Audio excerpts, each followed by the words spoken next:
오늘 은혜 받으실 하나님의 말씀은 사도행전 3장 14절에서 16절 말씀입니다. 신약성경 191페이지입니다. 다같이 합독하시겠습니다. 너희가 거룩하고 의로운 일을 거부하고 도리어 살인한 사람을 놓아주기를 구하여 생명의 주를 죽였도다. 그러나 하나님이 죽은 자 가운데서 그를 살리셨으니 우리가 이 일의 증인이라. 그 이름을 믿음으로 그 이름이 너희가 보고 아는 이 사람을 성하게 하였나니 예수로 말미암아 난 믿음이 너희 모든 사람 앞에서 이같이 완전히 낫게 하였느니라. 아멘. 자, 오늘은요 사도행전 3장에 있는 말씀을 가지고 베드로의 두 번째 메시지이란 제목으로 한번 말씀을 나누겠습니다. 우리 사도행전 2장에 대한 오순절 다락방에 급하고 강한 바람 같은 소리가 있어 불의 혀같이 갈라지는 바로 하나님의 큰 역사가 각자의 머리에 있게 되고, 또 그들 모두가 이제 성령의 말하심을 따라 방언을 함으로 말미암아 성령 충만을 모두가 능력의 영을 체험하는 말씀이 기록되어 있고, 그 결과 베드로가 밖에 나가 하나님의 첫 번째 메시지를 증거합니다. 그럴 때 그 많은 사람들이 그 베드로의 그 메시지 설교를 듣고 양심에 성령의 감동을 받고 회개하고 돌이키는, 그래서 3,000명이 구원받고 이제 교회가 영적으로 탄생해서 교회 생활이 시작되는 그런 내용들이었습니다. 이제 성령의 부어짐을 통해서 교회가 시작됐고, 그 부어짐의 역사는 바로 교회 생활이 시작되는 것이다. 근데 교회 생활의 핵심이 무엇이었냐? 그것은 그들은 모일 때마다 사도들의 가르침을 받고 사도들과 하나 된 교제 하나 있었고, 그들이 모일 때마다 떡을 떼고 또 기도하기 힘썼더라. 그래서 우리는 그 말씀을 통해서 교회 생활의 실제적인 내용이 무엇이냐? 사도의 가르침을 받는 것이구나. 사도의 가르침의 핵심적인 것은 바로 우리 주 예수 그리스도에 대한, 그분이 성육신하셨고 그분이 이 땅에서 인생을 사셨고 그분의 모든 인생의 문제를 끝내는 바로 죽음과 부활과 승천하심, 다시 오심에 대한 예수 그리스도에 대한 말씀을 사도의 가르침이라고 말씀합니다. 여러분들이 성경에서 하나님의 말씀을 배울 때 핵심이 무엇인가? 예수 그리스도시다. 그분에 대한 믿음이 우리의 모든 신앙의 기본인 것을 아셔야 됩니다. 또 그런 가운데 사도들과 우리 한세교회도 우리 사역자들과 교회 일꾼들과 영적인 교제가 있어야 되고, 또 모일 때마다 우리가 성찬을 떼고 또 뜨겁게 기도하는 그러한 생활이 교회 생활인 줄 믿습니다. 그럴 때 우리는 모든 이기심과 욕심에서 이길 수 있는 역동적인 구원을 체험할 수 있다. 이런 뜻으로 이제 마무리가 됐습니다. 이제 3장에 보면 이제 베드로와 요한 뿐만 아니라 그 초대교회 성도들은 시간이 되면 항상 성전에 가서 기도했다는, 왜 우리 특별히 2장 끝에는요 그들 제자된 데들 초대교회 성도들은 성전과 또 집에서 모여 떡을 떼기에 힘썼다고 말씀합니다. 그래서 교회 생활의 핵심은 이렇게 성전에서 다 같이 한번 모여야 되고, 또 한편적으로 가정에서 가정 지역 예배처럼 모여서 소그룹과 대예배의 연합적인 모습을 가질 때 참된 교회의 모습을 갖게 될 것이다. 그래서 여기 3장에 보면 이제 베드로와 요한이 지금 시간으로 말하면 오후 3시쯤에 시간을 정해놓고 기도하는 시간에 이제 성전에 가서 기도하러 올라갑니다. 근데 거기에 날 때부터 안진뱅이 된 사람이 있었습니다. 한 번도 걸어보지 못한 사람이죠. 그러니까 걸어보지 못하니까 사람들이 그 사람을 이렇게 안아서 들어서 이제 성전에 들어가는 그 입구, 미문이라는 입구에 딱 놔두면 그분이 항상 안진뱅이 입장에서 나를 구원해 주시옵소서, 나를 도와주십시오, 자비를 베풀어 주시옵소서, 그러면서 그런 도움을 받은 그러한 것을 가지고 생활하는 그런 안진뱅이가 있었습니다. 그날도 그때 이제 베드로와 요한이 그 앞을 지나가는데 당연하게 그 안진뱅이가 구걸을 하죠. 우리를 좀 이렇게 도와주십시오. 뭐 한 푼 주십시오. 뭐 거지처럼 그런 이야기를 종종 하지 않습니까? 그런데 특별히 그냥 베드로와 요한이 성령의 감동이 있었겠죠. 마음에 어떤 뜨거움이 있었을 겁니다. 아마 하나님께서 그런 감동을 주셨어요. 그러면서 그 안진뱅이를 이렇게 바라봅니다. 그러면서 안에 성령의 인도를 따라서 말합니다. 자, 우리를 보라, 이렇게 말합니다. 우리를 보라. 그러니까 안진뱅이가, 야, 오늘 또 이렇게 누군가가 좀 많은 구제를 해주려고 그러나 보다, 이렇게 그 사람을 이렇게 무엇인가 줄 줄 알고 베드로와 요한을 쳐다봤더니 베드로와 요한이 아주 놀라운 말을 선포합니다. 그 말씀이 이렇게 기록되어 있습니다. 3장 5절과 8절을 한번 읽어보니까, 그가 그들에게서 무엇을 얻을까 하여 바라보거늘 베드로가 이르되 은과 금은 내게 얻거니와 내게 있는 것을 내게 주노니 나사렛 예수 이름으로 일어나 걸어라 하고 오른손을 잡아 일으키니 발과 발목이 곧 힘을 얻고 뛰어서서 걸으며 그들이 함께 성전에 들어가면서 걷기도 하고 뛰기도 하며 하나님을 찬송하니, 이렇게 기록이 되어 있습니다. 여기서 아주 중요한 말을 하죠. 베드로와 요한이 은과 금은 내게 없지만 내게 있는 것을 너에게 준다 그러면서 나사렛 예수 이름으로 일어나 걸어라 하면서 그 안진뱅이 손을 딱 붙잡고 일으켜 세웁니다. 그러니까 순식간에 얼떨결에, 뭐 그분이 뭐 믿음이 있는 건 아니잖아요, 그 안진뱅이가. 그러니까 그 베드로의 손에 붙잡혀서 순간적으로 탁 일어나니까 그 굽혀졌고 펴지지 않았던 다리가 한 번에 쫙 펴지면서 다리에 힘을 얻고 그가 걷기를 시작하면서 좀 있다가 보니까 막 펄펄 뛰면서 하나님을 찬양하고 기뻐하는 놀라운 역사를 체험하게 됩니다. 이것을 같이 성전에 들어가고 성전에 있던 많은 사람들이 보게 되죠. 놀라운 기적이죠. 놀라운 이적입니다. 놀라운 신유의 역사가 나타난 겁니다. 그러면서 이제 베드로가 이 사건을 통해서 하나님 말씀을 전합니다. 근데 처음에 이 놀라운 신유의 역사가 일어나고 기적의 역사가 일어났지만 베드로의 메시지는 그 신유의 어떠한 내용, 기적에 대한 초점이 아니라 바로 이러한 사건을 일으키신, 역사하신 주 예수께 모든 초점을 맞추는 메시지를 전합니다. 항상 우리 신앙에서 중심이 누구냐? 아까 늘 말씀하는 것처럼 주 예수입니다. 내가 어떤 큰 기적을 체험해도 기적에 국한되면 안 되고 그 기적을 통해서 주의 이름이 선포되고 주의 이름이 높여지는 것이 우리 신앙의 근본적인 원칙인 것을 알아야 됩니다. 여러분들이 하나님의 축복을 받았다 그러면 축복받은 사실을 간증하는 게 아니라 이 축복을 주신 우리 주 예수를 믿어야 된다. 우리 하나님은 축복을 주시는 분이다. 우리에게 하나님은 살아계신 하나님입니다. 항상 여러분의 모든 목표와 초점도 누구에게 돌이켜야 돼요? 바로 주 예수님께 돌이켜야 된다. 베드로는 그것을 알았습니다. 많은 사람들은 자꾸만 그 안진뱅이가 치유받은 그 사건에 관심이 있었어요. 어떻게 치유받았지? 왜 치유받았지? 그것이 중요한 게 아니라 바로 그것을 역사를 베푸신 주 예수님께 돌이키는 메시지가 여기에 기록이 쭉 되어 있습니다. 그래서 여러분들도 항상 너무 일방적으로 우리에게 기적이 필요하죠. 우리에게 신유의 체험도 필요합니다. 근데 너무나 기적적인 어떠한 신유적인 그러한 사실에만 목표를 둬서는 안 될 것이다. 참으로 누구를 만나야 되냐면 그들이 주 예수를 만나는 체험을 가져야 될 것을 확실히 믿습니다. 그러면서 베드로는 예수 그리스도에 대한 말씀을 다시 한번 전합니다. 우리 신앙은 예수에 대한 믿음을 누리는 것입니다. 그래서 예수님의 어떠하심, 그리스도의 어떠하심에 대한 풍성함이 있으면 우리가 말씀드린 것처럼 합당한 교회의 누림을 가질 수 있다. 그래서 베드로는 항상 다른 게 아니라 바로 너희가 십자가에 못 박힌 그리스도가 어떠한 분인 것을 강조하는 그런 내용이 쭉 기록되어 있습니다. 그러면서 우리가 종종 기적을 체험하고 신유를 체험하고 응답을 받을 때 참된 기적, 참된 신유, 참된 축복이 무엇이냐? 그것은 여기 3장 아까 8절에 보면 이런 말씀을 다시 한번 읽어볼까요?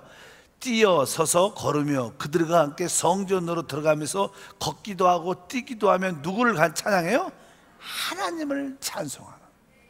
여러분들에게 어떤 기적과 신유와 축복이 나타날 때마다 하나님을 높이는, 내가 열심히 기도해서 내가 열심히 했더니 이렇게 봉사했더니 하나님 복 주셔서 이런 것에 초점이 되면 안 되고 바로 나에게 부족하지만 은혜를 주신 분이 바로 우리 주님이죠. 내 몸을 치유하신 분은 다른 것이 아니라 우리 주님께서 역사하셔서 자꾸만 주님을 이렇게 자랑하고 하나님을 찬양할 때 그것이 진정한 치유예요. 그것이 진정한 뭐예요? 신유고 진정한 기적인 줄 믿습니다. 그럼 여러분의 간증에는 무엇이 있어야 되냐? 참된 치유와 간증이 있어야 된다. 그래서 바로 하나님과 그리스도를 찬송하는 그런 간증이 우리 가운데 함께 해야 될 것이다. 그러면서 이제 드디어 베드로는 이 사건을 통해서 어떻게 무엇을 말하느냐, 다른 것이 아니라 바로 예수 그리스도가 누구신가를 말씀합니다. 우리 특별히 13절에 이렇게 말하죠. 아브라함과 이삭과 야곱의 하나님 곧 우리 조상의 하나님이 그의 종 예수를 영화롭게 하셨다. 이제 이 베드로는요, 우리 하나님을 설명할 때 여기 뭐라 그래요? 아브라함과 이삭과 야곱의 하나님, 즉 우리 조상의 하나님. 왜 이 베드로는 하나님께서라고만 표현하지 않고 왜 아브라함과 이삭과 야곱의 하나님을 표현했는가? 사실 알다시피 아브라함과 이삭과 야곱은 이미 죽은 자들입니다. 근데 여기서 말하는 신앙의 핵심은 그가 죽었지만 그가 뭐예요? 살아있다는 거예요. 살아났다는 거예요. 여러분, 우리 사람은 죽지 않습니다. 믿으시면 아멘. 우리 하나님은 살아있는 하나님이죠. 또 아브라함과 이삭과 야곱의 하나님이라는 뜻을 강조한 것은 바로 우리 주님이 부활의 하나님이라는 것을 강조하는 거예요. 여러분, 우리가 믿는 하나님은 생명의 하나님, 어떤 하나님? 부활의 하나님인 줄 믿습니다. 그런 것처럼 강력하게 말씀하면서 뒤에 보니까 하나님이 그의 종 예수를 영화롭게 했다. 그래서 예수를 설명할 때 예수가 누구인가? 예수는 누구라는가? 하나님의 종이라는 거예요. 하나님의 종. 뭐 종이라는 의미는요, 오직 주인을 위하여 사는 것입니다. 주인의 뜻을 이루는 자입니다. 예수는요, 인성 안에서 사람으로 오셨을 때 그분의 모든 목적은 바로 그의 주인이신 하나님의 뜻을 이루는 자였다. 그런 의미에서 우리도 하나님의 종이다, 이렇게 표현할 수 있어요. 여러분들이 진짜 내가 이 땅에서 사는 목적의 의미가 하나님의 뜻과 목적을 위하는 것이다, 이런 확신이 있다면 아마 하나님께서 여러분을 뭐요? 나의 종이라 말씀하실 거예요. 여러분들이 가정도 있고 직장도 있고 사업을 할지라도 내 가정과 직장과 이 사업의 궁극적인 목적은 하나님의 뜻과 하나님의 목적을 이루기 위한 것입니다. 그럴 때 우리는 참된 하나님의 종으로 이 땅에서 살아가는 것이다. 그렇다면 여러분들은 하나님의 종이라는 고백을 할 수 있습니까? 특별히 한세 성도님들은 다 그런 고백을 할 줄 믿습니다. 그것은 뭐예요? 나는 나의 뜻과 나의 목적을 위해서 사는 것이 아니라 나는 하나님의 목적을 이루기 위해서 산다. 그렇게 바로 우리 주님께서 말씀하십니다. 그래서 예수의 첫 번째 어떠하심은 바로 그가 하나님의 뜻을 이루어내는 하나님의 종 예수라는 거예요. 한번 따라할까요? 하나님의 종 예수. 또 여러분도 이렇게 하나님의 종 양병초, 여러분 이름 불러봐야 돼요. 하나님의 종, 바로 시작, 하나님의 종. 하나님이 그럴 때 여러분을 영화롭게 할 겁니다. 첫 번째는 이렇게 베드로의 설교에 하나님의 종 예수를 영화롭게 하셨다. 여러분의 그러한 은혜와 축복이 함께 할 줄 믿습니다. 두 번째, 이제 베드로는 이렇게 말씀합니다. 14절에 읽어보니까 너희가 거룩하고 의로운 일을 거부하고 도리어 살인한 사람들 놓아주기로 구하여. 그러니까 너희가 거룩하고 의로운 일, 우리 주 예수가 어떤 분이냐? 거룩한 분이라는 거예요. 항상 우리의 모든 신앙의 초점이 예수님이신데 예수님이 어떠한 분이시냐? 그분은 뭐예요? 거룩한 분. 거룩이라는 뜻의 실제 뜻은요, 분별됐다는 뜻입니다. 따라합니다. 분별됐다. 그러니까 그분이 누굴 위해서? 오직 하나님을 위해서 분별된 분이라는 거예요. 그 뜻은 그분은 오직 하나님의 뜻을 위해서 살았다는 거예요. 그럴 때 거룩이라는 단어를 붙입니다. 우리가 이제 어떤 짐승을 구약에 보면 짐승을 제물로 드리지 않습니까? 일반적인 짐승입니다. 일반적인 뭐 소, 양, 일반적으로 그들이 가축을 키우죠. 근데 그것이 이제 하나님을 위해서 드려질 때 그것은 바로 거룩한 제물이 되는 거예요. 여러분들의 모든 것도 우리가 일반적으로 우리가 직장과 사업 가운데 하는 물질을 벌어요. 우리 생활을 위해서 벌지만 또 여러분들이 이제 내가 하나님 나라를 위해서, 성교를 위해서 여러분들의 온전한 11조를 하나님께 드릴 때 그 예물은 뭘까? 하나님 볼 때는 거룩한 예물이 되는 겁니다. 우리가 분별돼서 여러분들이 하나님을 위해서 봉사할 때 여러분들은 거룩한 성도, 성도가 그런 뜻이에요. 거룩한 성도, 거룩한 믿음의 사람이 된다는 것입니다. 그러니까 여기서 우리 주님은 오직 뭐예요? 거룩한 분이다. 그분은 오직 하나님을 위해서 분별된 분이시고 하나님을 위해서, 하나님을 위하여 사신 분이라는 것을 강조하기 위해서 그분은 거룩한 분이라고 강력하게 말씀하는 줄 믿습니다.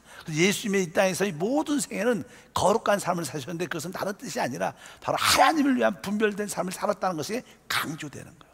여러분 모든 심령에도 그런 거룩함이 있기를 축복합니다. 내가 하나님을 위해서 쓰임받기를 원한다. 나의 삶의 목적이 바로 하나님을 위한 것이다. 그럴 때 우리는 거룩한 분별된 성도가 되고, 우리 한세교회도 다른 목적이 아니라 하나님의 영광을 위해서 쓰임받는 교회가 되기를 원한다. 우리 교회도 거룩한 교회로 쓰임받게 될 줄 믿습니다.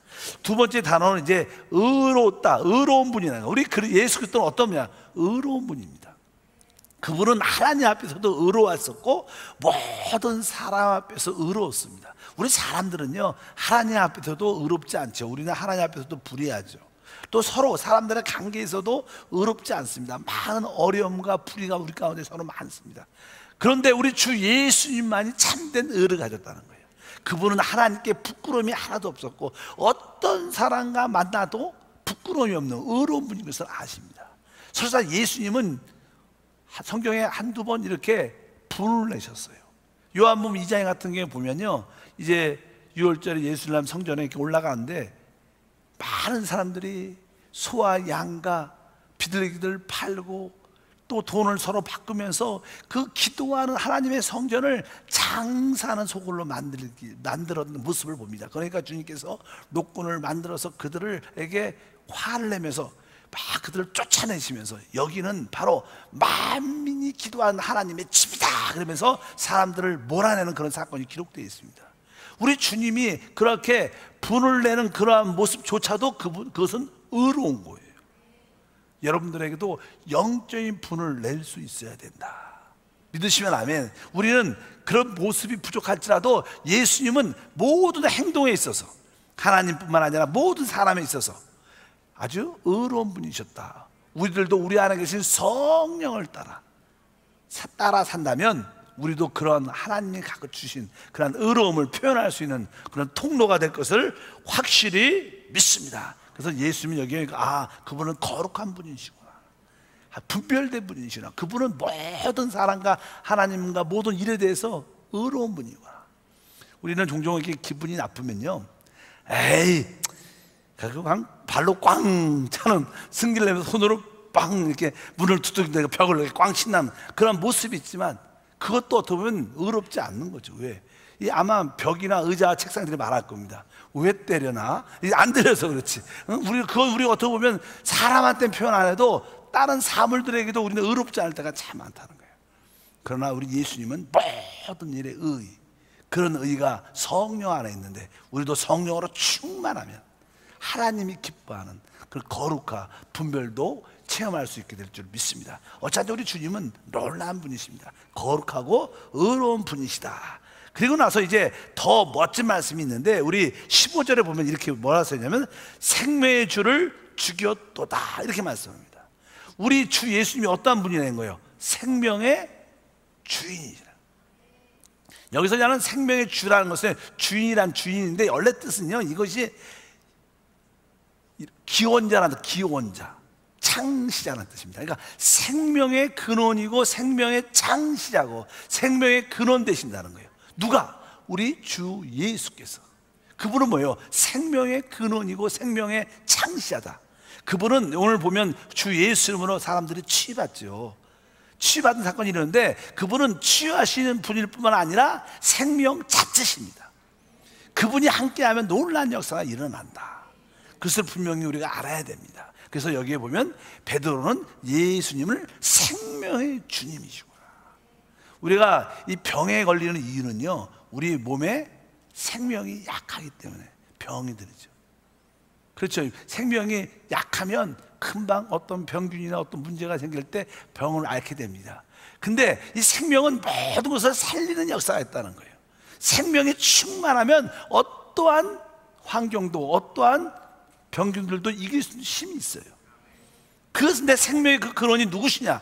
바로 우리 안에 계신 예수 그리스도시다. 그래서 여러분들이 예수님을 생명으로 취하면요, 여러분들에게 당연하게 치유와 축복과 회복의 역사가 나타날 수밖에 없는 거예요. 왜? 생명이 우리 안에 나타날 때마다 우리는 살아납니다. 우리는 부흥되고 회복될 줄 믿습니다. 그래서 여러분들이 신앙생활 할 때 우리는 신유라는 어떤 테마가 있지만, 여러분들의 생명에 대한 인식과 믿음만 강하면요, 어떠한 질병도 이길 수 있어요. 여러분들이 어떠한 질병이 찾아와도 그 질병에 대한 두려움보다, 맞아, 내 안에 생명의 주, 생명의 기원자, 생명의 창시자, 생명의 근원 대신 주 예수님이 계신데 내가 왜 두려워하냐? 그러면서 내 안에 계신 주님으로 충만하게 사모합니다. 그리고 여러분들이 나사는 예수 이름으로 기도할 때마다 우리에게 연약함과 질병으로 다가왔던 모든 사망 원세가 물러가고, 사망이 그 생명의 삼킴바돼서 치유와 회복이 나타날 줄 믿습니다. 그래서 여러분들이 어떠한 질병에 대해서 너무 두려움을 안 가지면 돼요. 바로 여러분 안에 계신 내주하는 그리스도가 누구예요? 생명의 주시다. 혹시 오늘도 질병 가운데 있는 분들, 두려움 가운데 있는 분들, 다시 한번 예수를 만지기를 축복합니다. 그럼 여러분 안에 생명의 풍성한, 왜? 근원이 거기서 흘러나오기 때문에. 그래서 저 같은 경우에도 마찬가지로 우리가 어떤 질병에 대한 두려움이 별로 없어요. 우리가 아플 수 있습니다. 우리도 감기 걸리고, 혹시 암에 걸릴 수도 있고, 혹시 어떤 장기의 연약함이 걸릴 수도 있지만, 그래도 우리는 자신감이 있어야 돼. 그래, 내가 관리를 잘못해서, 내가 좀 피곤해서 관리 못해서 이런 병을 걸렸지라도 내가 생명의 주이신 예수 그리스도가 내 안에 계시기 때문에 내가 오늘도 다시 한번 생명으로 충만하면 모든 연약함과 사망이 떠나간다. 그러한 자신감과 믿음을 갖게 주님으로 축복합니다. 그래서 우리 순복음교회 복음 중에선 그 중에 하나 뭐예요? 신유의 복음이 있는 거예요. 왜? 예수가 생명을 주기 때문에 우리는 당연하게 신유가 나타날 수밖에 없다. 나는 치유할 수밖에 없다. 그 믿음의 근원이 어디냐? 생명의 주라는 거예요. 바로 우리 안에 생명의 주님이 계십니다. 그분이 생명의 기원 창시자다. 그분이 여러분 안에서 역사할 때마다 다시 모든 것이 회복되는 그런 은혜와 축복이 함께할 줄 믿습니다. 날마다 우리 예수님은 치료의 능력뿐만 아니라 생명 그 자체십니다. 이런 고백을 여러분들이 기도할 때 하셔야 돼요. 하나님, 나를 고쳐주시옵소서. 이렇게 고백 기도도 하면서, 그러나 하나님 자체가 생명이시니까 역사에 주시옵소서. 생명의 주님을 찬양합니다. 그래서 여러분들이 찬양 가사에도 생명의 주여 면류관 이런 단어가 찬양 가사. 근데 우리는 그런 가사를 아주 쉽게 읽고 그 의미를 깊이 체험하지 못해요. 근데 참된 신앙은요, 야, 생명의 주시구나, 생명의 근원되구나, 생명의 창시자구나, 그분이 생명의 원천이니까 내가 그분만 만나면 당연하게 치유돼. 뭐 걱정할 필요가 없어. 우리 자녀가 좀 질병 가운데 있을 때 걱정할 필요 없습니다. 생명의 근원의 이름으로 여러분들이 기도하면 우리 주님이 내 믿음대로 될지라. 오늘 어떠한 연약함과 질병을 가져도 오늘 이 생명의 주님 때문에 치유되고 회복되는 여러분 되기를 주님으로 축복합니다. 한번 따라할까요? 생명을 가질 때 치유는 자동적으로 일어난다.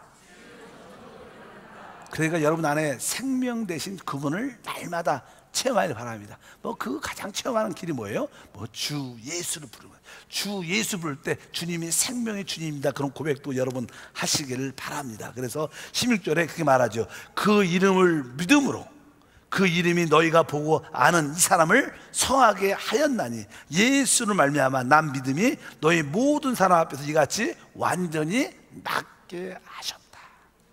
오늘 이 말씀이 여러분에게 임할 줄 믿습니다. 어떠한 질병도 이기는 역사를 갖게 될 것이다. 그런데 하나님께서 우리에게 어떤 치유와 회복을 주시는 궁극적인 목적은 바로 예수를 확산시키고 예수를 증거하기 위한 목적이에요. 믿으시면 아멘. 여러분들이 어떤 문제의 해답을, 응답을, 축복을 받는 그 원인이 뭐냐? 이 사건을 통해서 예수를 말하라고, 예수를 간증하라고 응답 주시는 거예요. 그것을 잊지 말아야 돼요. 여러분들이 그냥 응답받은 사실로 끝을 내서는 안 된다. 그러면 다음에 그런 기회가 없을 수도 없습니다. 없을 수 있습니다. 여러분들이 어떤 사건, 기도 응답 받을 때마다 그 사건을 통해서 예수 이름을 전하고 하나님 이름을 높일 때마다 바로 그런 간증들이 더 많이 풍성하게 나타난다. 종종 사람들은 어떤 문제에 대해서 응답받으면 응답받은 거 하나님 감사합니다 끝을 냅니다. 그런 응답할 때마다 만나는 자들에게 내 이러한 문제가 있었는데, 이런 질병이 있었는데 예수님이 치유 주셨어, 예수님이 치유 주셨어, 오늘 예수 믿어봐, 우리 교회 와봐, 이렇게 잠깐 말을 해야지 그런 간증들이 넘쳐날 것이다. 왜? 그것의 기도 응답의 목적은 거기에 있습니다. 예수가 증거되고 확장되기 위한 하나님의 뜻인 것을 믿습니다. 아까 16절에 그 이름을 믿음으로, 여러분 아까 나사렛 예수 이름으로 명한다, 일어나 걸어라 이렇게 말씀하면서 그의 손을 붙잡아 주지 않았습니까? 그러니까 항상 그 나사렛 예수 이름, 그 주님의 이름이 바로 어디예요? 우리 안에 계시다는 거예요. 사실 우리가 예수 이름을 갖고 누릴 기도를 많이 합니다. 기도를 많이 해요. 항상 기도 끝에서 주 예수 이름으로 기도합니다. 항상 우리는 무엇을 해도 주 예수 이름으로 감사합니다. 항상 기도가 끝날 때 예수 이름으로 기도한다는 뜻은요, 우리가 그냥 주문처럼 마지막에 기도 쭉 하다가 끝을 예수 이름으로 기도합니다, 이래야지 하나님이 기도를 응답해 준다는 그런 뜻이 아니라, 내가 예수 이름으로 기도한다는 것은 예수와 내가 하나임을 확실히 느낀다는 거예요. 여러분들이 예수 이름으로 기도합니다는 뜻은 뭐예요? 그분이 지금 어디에? 내 안에 계시냐, 내 안에 계신 주님과 내가 이 시간에 기도합니다, 나는 주님과 하나입니다, 그런 고백을 해야 돼요. 그러니까 여러분들이 기도할 때마다 주님과 내가 하나임을 확신하면서, 그것을 믿으면서 기도할 때 그 기도는 바로 예수 이름으로 기도하는 것이다. 여러분들이 그러한 은혜가 있기를 바랍니다. 그리고 이제 한 가지 더 이렇게 말합니다. 22절과 23절 말씀을 다 같이 읽어보니까, 모세가 말하되 주 하나님이 너희를 위하여 너희 형제 가운데 나 같은 선지자 하나를 세울 것이니 너희가 무엇이든지 그의 모든 말을 들을 것이라. 누구든지 그 선지자 말을 듣지 아니하면 백성 중에서 멸망을 받으리라 하였고, 이제 모세가 그 당시 이스라엘 백성들을 구원해내고 또 이스라엘 백성들에게 다시 한번 말할 때, 앞으로 나 같은 선지자를 하나님 보내주실 텐데 그 선지자를 통해서 모든 하나님 백성들이 구원을 받게 될 것이다. 바로 그 선지자가 누구냐면 예수라는 거예요. 그 예수가 바로 우리의 영적인 참된 선지자, 하나님 말씀을, 영세 말씀을 주시는 말씀이라는 거예요. 예수님은요, 우리에게 지금도 뭐예요? 영생의 생명의 말씀을 주시는 선지자인 줄 믿습니다. 오늘 여러분 심령 안에서 계속 어떻게 말씀하시죠. 우리가 늘 말할 때 우리 하나님은 말씀하신 하나님입니다. 우상은 다 벙어리죠. 우리 하나님은 말씀하신 하나님, 바로 그분은 선지자라는 거예요. 여러분 안에 그분의 말씀을 들으시길 축복합니다. 오늘도 이 예배를 드리면서 여러분 심령 안에 주님이 끊임없이 말씀하세요. 오늘도 그 성령의 기름 부음에 내적인 느낌을 붙잡아야 돼요. 그럴 때 여러분에게 놀라운 간증과 축복이 함께 할 줄 믿습니다. 그래서 오늘 보면 베드로는 예수를 뭐라고? 바로 하나님이 약속하신 그 선지자다 이렇게 약속하는 거예요. 그래서 우리가 예수님이 어떠하심에 대해서 알 때, 아, 그분이 하나님의 종이시구나, 그분이 뭐예요? 거룩한 분이시구나, 그분만이 의로운 분이시구나, 바로 그분이 바로 생명의 주, 생명의 근원, 창시하시구나, 그리고 바로 그분이 바로 우리에게 말씀하시는 선지자시구나. 오늘도 예수의 음성을 듣기를 주님으로 축복합니다. 우리 그리스도는 이러한 놀라운 분인 것을 베드로가 유대인들에게 말씀하는 거예요. 너희는 이제 이러한 그리스도를 누리라는 거예요. 바로 하나님의 종을 누리고 거룩한 분으로, 의로운 분으로, 생명의 주님으로, 선지자로 그분을 누려야 된다. 어떻게 누릴 것인가? 그러니까 뒤에 써 있습니다. 19절 다 같이 읽으니까, 그러므로 너희가 회개하고 돌이켜 너희의 죄 없이 함을 받으라. 이와 같이 하면 새롭게 되는 날에 주 앞에서부터 이를 것이다. 여기 보니까 그러므로 너희가 어떻게 해요? 회개하고 돌이키라는 거예요. 지난번도 말씀드렸던 회개라는 것은 바로 우리의 생각을 바꾸는 것입니다.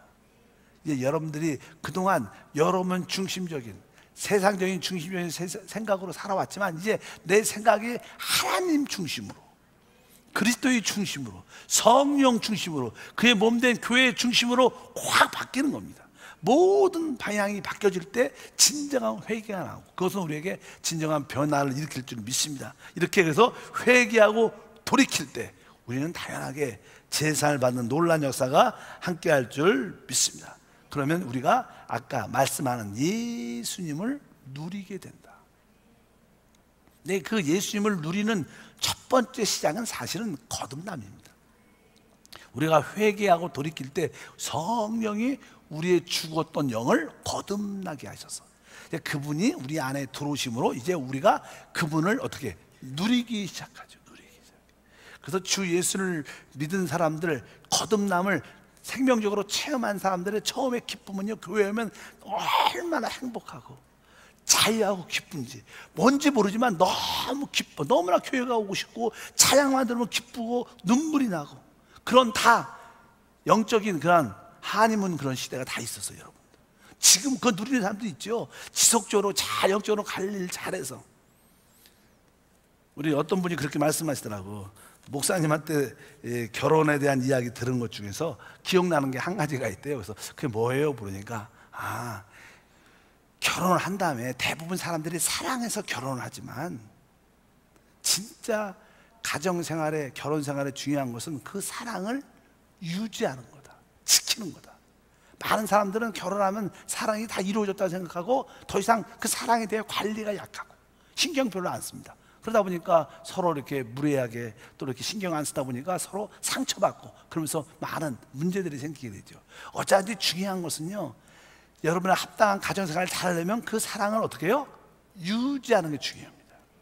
배우자에 대해서 서로 이렇게 그 사랑을 잘 관리하고 유지할 때 그 가정의 행복한 생활이 지속될 수 있는데, 그것을 많은 사람들이 잘 모르고 또 그렇게 하지 않기 때문에 결혼 생활에 어려움을 많이 겪고 하는데, 어차피 참된 신앙생활의 핵심은 거듭남. 그럴 때 하나님이 나와 함께 한다는 느낌을 갖게 되면 교회의 어떤 자유와 기쁨의 행복이 충만합니다. 근데 그 신앙생활을 어떻게 계속 잘 유지해야 된다는 거예요. 여러분, 그 유지를 회복하기를 바라겠습니다. 그래서 뒤에 보니까 너희 죄 없이 함을 받으라. 이같이 하면 어떻게 되는 날이? 새롭게 되는 날이 주 앞에부터 이를 것이다니까, 이 진짜 이 땅이 새롭게 돼서 참된 회복을 누리게 되겠지만 그 회복의 시작은 어디서부터? 우리 거듭남에서 시작해서 우리 영 안에서부터, 우리 마음으로부터 새롭게 되는 것이 시작되는 거예요. 그래서 예수를 참으로 믿으면 우리 내적인 변화의 시작을 갖게 돼요. 새롭게 되는 역사가 임할 줄 믿습니다. 그래서 종종 우리가 저분이 교회를 다니더니 좀 달라진 것 같아. 또 종종 어떤 분들은 자기 부인이, 남편이 교회를 다니더니 뭔가 달라진 느낌을 갖습니다. 왜? 그것은 바로 성령의 거듭남이 있었기 때문에 거기에 새롭게 되는 역사가 우리 가운데 함께 할 줄 믿습니다. 그래서 아주 새롭게 되는 그런 신앙생활, 새롭게 되는 것은 아주 유쾌하고 아주 밝아지는 그런 느낌을 의미한다고 말씀을 드렸습니다. 근데 그 유지를 지속적으로 할 수 있는 길이 뭐냐? 바로 영 안에 계신 주님을 늘 바라보면서 어떻게 주 예수를 부르는 거예요. 사실 아주 간단합니다. 여러분들이 거듭난 이후에, 여러분 자녀들이 거듭난 이후에 배우자나 가족 누가 거듭났다면, 또 성도 중에 거듭난 지역 식구가 있다면 자꾸만 부드럽게 뭘 불러야 돼요? 주 예수를 자꾸만 부르는 훈련을 해야 돼요. 내 안에 계신 주님을 훈련하면 그 새롭게 됨을 지속적으로 누릴 수 있고요, 또 그것을 유지할 수 있고 더 그분을 깊이 체험하고 누리게 되는 줄 믿습니다. 그래서 늘 우리 한세교회 강조하지만 뭐예요? 주 예수, 주 예수. 이것을 크고 어느 때는 작게, 어느 때는 아주 부드럽게 자꾸만 부르는 훈련을 해보면 그 유쾌하게 되는, 상쾌하게 되는 그런 축복을 지속적으로 누리게 될 줄 믿습니다. 그 이제는 회복의 역사가 우리 안에부터 이제 시작되는 겁니다. 시작되면 결국 어떻게 돼요? 이제 우리 가정도 회복되고 결국 나중에는 이 온 땅이, 이 세상이 완전히 회복될 것이다. 그것을 천년 왕국이라고 말하는 거예요. 천년 왕국이 특별하게 벼랑간에 오는 게 아니라 바로 내 안에서부터 그 회복이 어떻게 시작돼서 점점 이 온 사람들에게 전파되고 온 땅이 회복되는 그런 간증이 있을 때 모든 죄와 가난과 저주가 다 떠나가죠. 그런데 이 땅에 참된 회복의 역사를 우리 모두가 보게 될 줄 믿습니다. 그 마지막 오시는 그 결론이 바로 주 예수님이 오실 때 그 땅이 회복될 것이다. 그래서 이 찬송 중에서는요, 한번 찾아보세요. 이렇게 사막의 샘이 넘쳐 흐리라, 이런 찬양이 있어요. 아주 우리 옛날에 많이 부르던 찬양인데, 그 찬양은 사실 천년왕국에 대한 그러한 찬양입니다. 성경에 보면 이제 우리 영 안에서 거듭나서 회복이 시작돼서 새롭게 시작돼서 점점 내가 회복되고 나를 통해서 내 주변에 있는 가족이 회복되고 결국 이 땅이 어떻게 돼요? 회복되는 거예요. 그것이 뭐예요? 하나님의 역사라는 거예요. 그 모든 시작이 거듭나면서 시작되는데, 그것은 첫 번째 유지하는 길이 주 예수를 마음껏 부르기를 축복합니다. 그래서 제가 실제적으로 여러분들 말을 많이 하죠. 여러분, 주 예수, 주 예수. 우리가 기도할 때 이런 기도를 한 5분 정도, 10분 정도 하는 게 진짜 좋은 기도예요. 자꾸만 우리의 생각을 따라 자꾸만 뭐도 응답해 달라고. 사실 우리 주님은요, 우리에게 있어야 할 것을 다 아십니다. 중요한 건 우리가 우리 안이 활짝 열려요. 그분도 마음껏 생명으로 흘러나오는데 우리 마음이 잘 안 열리죠. 자꾸만 내 생각 속에서 내 필요한 것만 붙잡으니까 내 기쁨이 열리지 않습니다. 그것을 잠시 내려놓고 내 마음을 활짝 여는 주의 이름을 부르면 생명이 흘러나와서 회복되는 역사가 함께할 줄 믿습니다. 그것이 거듭남의 시작이다. 결국 주님이 다시 오실 때 이 땅에 천년왕국이 임할 때인데, 그것을 만물의 회복이라 이렇게 말씀합니다. 그래서 21절 읽어보시면 써있죠. 하나님이 영원 전부터 거룩한 선지자 입을 통하여 말씀하신 바 만물을 회복하실 때까지 하늘이 마땅히 그를 받아들이라. 이렇게 만물을 어떻게 해요? 회복할 때까지. 지금 우리 주님께서 뭐예요? 이 땅을 회복하는 가운데 있습니다. 그 회복의 첫 번째로 여러분들을 구원시켜 거듭나게 하는 거예요. 그 회복을 여러분들 안에서부터 시작하고 결국 이 온 땅이 어떻게 회복될 것이다. 이것이 뭐예요? 하나님의 뜻이는 거예요. 우리는 거기에 꿈이 있어야 돼요. 뭐 대한민국이, 미국이, 중국이 우리를 회복시켜 주지 않습니다. 어떤 대통령과 지도자와 어떤 정치 유정자들이 우리를 회복해 주지 않아요. 자기들도 회복 못하는데 어떻게 우리를 회복하겠어요? 우리가 더 나을 수 있습니다. 근데 우리를 회복하는 분은 바로 우리 주 안에 계신 예수입니다. 그래서 천년왕국의 마지막에 대해서 특별히 성경에 이사야에 잘 나와 있죠. 어떻게 만물이 회복되는 모습이 무엇인가? 나는 그 말씀이 우리가 이해하기 어렵더라도 한번 천천히 한번 읽어보면 이런 말씀입니다. 이사야 65장 18절부터 25절까지 천천히 읽어보면, 너희는 내가 창조하는 것으로 말미암아 영원히 기뻐하며 즐거워할지니라. 보라, 내가 예루살렘을 즐거운 성으로 창조하며 그 백성을 기쁨으로 삼고, 내가 예루살렘을 즐거워하며 나의 백성을 기뻐하리니 우는 소리와 부르짖는 소리가 그 가운데 다시는 들리지 아니할 것이며. 앞으로 이제 우리는 이 땅에서 지금 슬퍼하고 애통하고 슬퍼하고 통곡하는 소리가 많은데 앞으로는 그런 일이 없을 거라는 거예요. 그 다음에 뒤에 보니까 거기는 날수가 많지 못하여 죽는 어린이와 수완이 자지 못한 노인이 다시는 없을 것이라. 곧 100세의 죽는 자들은 젊은이라 하겠고 100세가 못되어 죽는 자는 저주를 받을 것이라. 이게 무슨 뜻이냐면, 이제 천년왕국이 이 땅에 임할 때 이 저주의 근원 마귀가 결박당하죠. 이 땅에 저주의 근원이 사라지니까 모든 것이 자연히 만물이 회복이 됩니다. 지금 포도가 이만하지만 그때는 말씀 포도알이 한 나만한 한 알이, 그 하나를 하루도 못 먹어. 하루도 이게 먹을 수가 없어. 포도 하나 갖고 한 며칠씩 먹어야 되는데, 모든 만물들이 다 저주에서 풀려서 회복이 되니까 얼마나 이 땅이 풍요하겠어요. 넘침이 있겠어요. 이 땅에는 항상 이게 풍성함이 모자라기 때문에 우리에게 필절과 어려움과 부족함이 많지 않습니까? 천년왕국이 되면 모든 저주가 풀림으로 말미암아 모든 것이 살아날 거예요. 그래서 오늘 말씀해 보니까 몇 살에 죽어요? 100세에 죽는 자는 젊은이라 했다. 그때는 대부분 사람들이 그냥, 우리는 이미 말씀드리지만 이미 우리는 교회이기 때문에, 그리고 또 신부이기 때문에 하늘의 영역에서 살아요. 그러니까 이 땅에 그냥 열국으로 백성으로 사는 사람들이 있습니다. 그 사람들이 살 때는요, 기본이 뭐예요? 어린아이가 아무리 빨리 죽어도 100세 이전은 죽지 않는다. 대부분 그때는 1000살까지 그냥 살 거예요. 왜? 저주가 없으니까.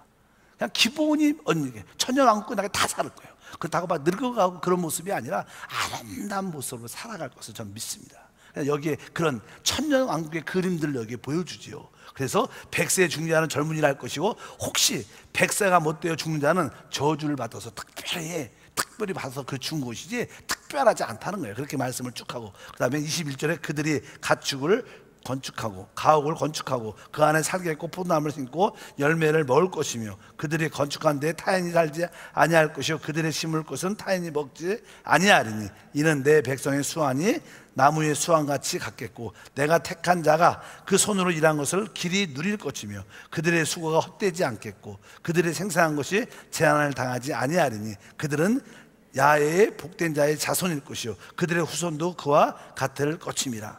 그들이 부르기 전에 내가 응답하였고 그들이 말을 마치기 전에 내가 들을 것이며 이리와 어린 양이 함께 먹을 것이며 사자가 소처럼 짚을 먹을 것이며 뱀은 흙의 양식으로 삼을 것이니 나의 성산에는 해함도 없겠고 상함도 없으리라. 야훼께서 말씀하시니라. 우리가 소위 말하는 유토피아 천국이 바로 이러한 실제 모습을 갖기 때문에 우리가 그때를 천년왕국 천국의 생활이라고 말씀합니다. 이것이 이 땅에서 이루어질 것을 믿으십시오. 근본적인 원인은 저주의 근원인 마귀가 결박을 당하면 이루어집니다. 주님이 첫 번째 오셔서 하신 일은 뭐예요? 마귀를 결박하여 무저경에 던져지는 거예요. 무저경이라는 것은요, 이 바닥이 없는 그런 구멍을 말하는 거니까 그가 아마 무저경에 딱 던져지면 아마 그 깊이가 너무 길어서 그 떨어지는 시간이 아마 1000년 걸리는 것 같아요. 다시 못 나오죠. 그런데 다 나중에 풀려나겠지만 잠시 어차피 천년왕국의 회복이 이렇게 될 것이다. 그래서 이것이 어디서부터 시작돼요? 거듭남으로 우리 안에서부터 회복되는 거예요. 여러분 안에 거듭남을 통해서 회복이 시작된 줄 믿습니다. 따라할까요? 나에게서부터 회복이 시작되었다. 그리고 이 온 지구가 회복돼서 우리의 모든 하나님과 관계뿐만 아니라 사람과의 모든 관계, 만물과의 모든 관계, 모든 자연과의 모든 관계가 아름답게 이루어지면서 최고의 풍요함을 누리게 되는 소위 진짜 행복한 그러한 역사가 오고 있다. 그래서 우리가 사막의 샘이 넘쳐 나리라. 이 찬양을 우리 한번 불러보겠습니다. 우리 한번 앞에 나오셔서 목사님.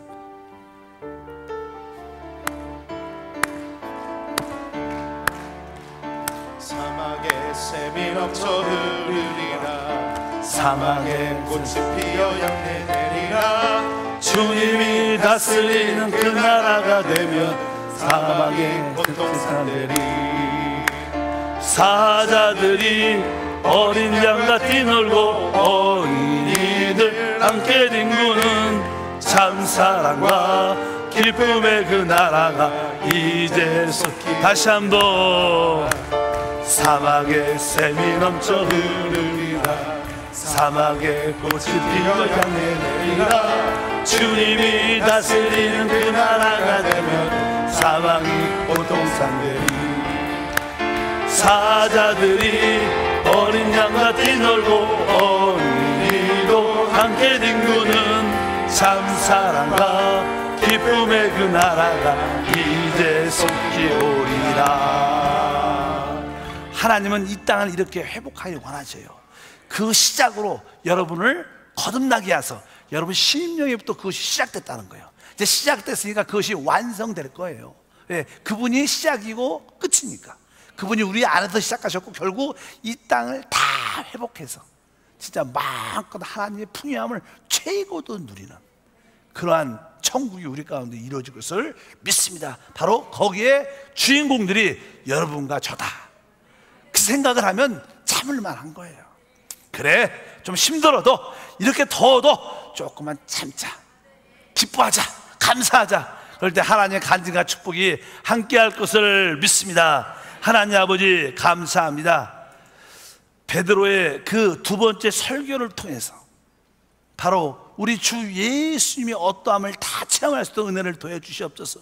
바로 그분은 하나님의 뜻을 이뤄내는 하나님의 종일 뿐만 아니라 그분은 바로 거룩하고 분별된 분이고 의로운 분이고 바로 생명의 주가 되시고 우리에게 하나님의 말씀을 주시는 선지자임을 믿습니다. 우리 모든 성도들이 예수 안에 있는 어떠함을 마음껏 누리게 도와주사 늘 간증과 기쁨과 축복이 넘치게 도와주옵소서. 이제 주님은 이 만물을 회복할 때까지 우리 주님을 높이셨고 이제 그 시작으로 우리 심령의 거듭남으로 모든 것을 시작하신 줄 믿습니다. 우리 안에서 천국을 시작하신 하나님께서 이 땅이 천국이 될 수 있도록 주여 역사해 주시고 그런 가정 가운데 우리를 사용하여 주시옵소서. 예수 이름으로 기도함나이다. 아멘. 다시 한번